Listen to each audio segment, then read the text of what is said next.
அனைத்திந்திய அண்ணா திராவிட முன்னேற்றக் கழகத்தில் மீண்டும் ஒரு பிரச்சனை எழுந்துள்ளது. எடப்பாடி பழனிசாமியின் எதிர்க்கட்சி தலைவர் பதவியை தற்பொழுது செங்கோட்டையன் அவர்களிடம் கொடுக்க வேண்டும் என்று அதிமுகவின் முன்னாள் அமைச்சர்களும் தென் மாவட்ட நிர்வாகிகளும் அதிமுகவின் அலுவலகத்தில் கூறியுள்ளனர்.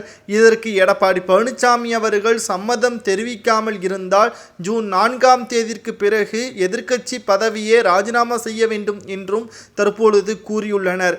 ஒன்று, பொதுச்செயலாளர் பதவியை ராஜினாமா செய்ய வேண்டும், இல்லை என்றால் எதிர்க்கட்சி தலைவர் பதவியை செங்கோட்டையன் அவர்களிடம் ஒப்படைக்க வேண்டும். ஜூன் மாதம் 2வது வாரம் சட்டமன்றம் கூட்டத்தொடர் கூட உள்ள நிலையில் ஒட்டுமொத்தமாக அதிமுகவில் இதுவரை எடப்பாடி பழனிசாமியால் வந்த பிரச்சனைக்கு முற்றுப்புள்ளி வைக்க வேண்டும் என்றால் தலைவர் பொறுப்பை நிச்சயமாக செங்கோட்டையன் அவர்கள்தான் ஏற்க வேண்டும் என்று தற்பொழுது அதிமுகவின் அலுவலகத்தில் ஒட்டுமொத்த அதிமுகவின் நிர்வாகிகளும் தொண்டர்களின் விருப்பமாக இதுதான் இருக்கிறது என்றும் எடப்பாடி பழனிசாமி அவர்களிடம் கூறியுள்ளனர்.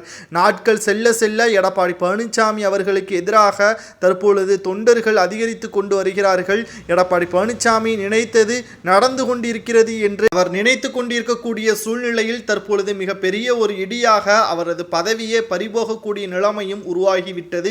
காரணம், எடப்பாடி பழனிசாமி அவர்கள் நடந்து முடிந்த மக்களவைத் தேர்தலில் அதிமுகவின் நிர்வாகிகளையும் அதிமுகவின் முன்னாள் அமைச்சர்களையும் மதிக்காமல் புதிய வேட்பாளர்களை நிறுத்தியதுதான் என்றும் இதனால் அதிமுக பல இடங்களில் டெபாசிட்டை இழக்கும் என்ற தகவலும் வெளியாகியிருக்கிறது.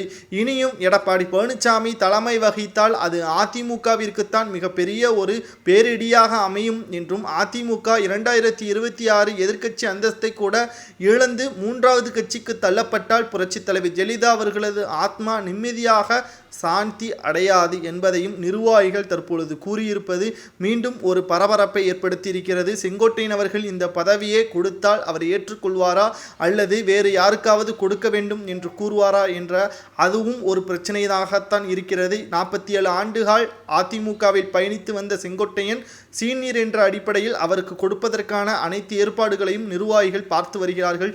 இது பற்றி உங்களது கருத்துக்களையும் எடப்பாடி பழனிசாமி பதவியே செங்கோட்டையன் அவர்களிடம் கொடுத்தால் அதிமுக சிறப்பாக செயல்படுமா என்பதை மட்டும் மறக்காம கமெண்ட் வாயிலாக கூறுங்கள். இந்த வீடியோவிற்கு ஒரு லைக் மட்டும் பண்ணுங்க.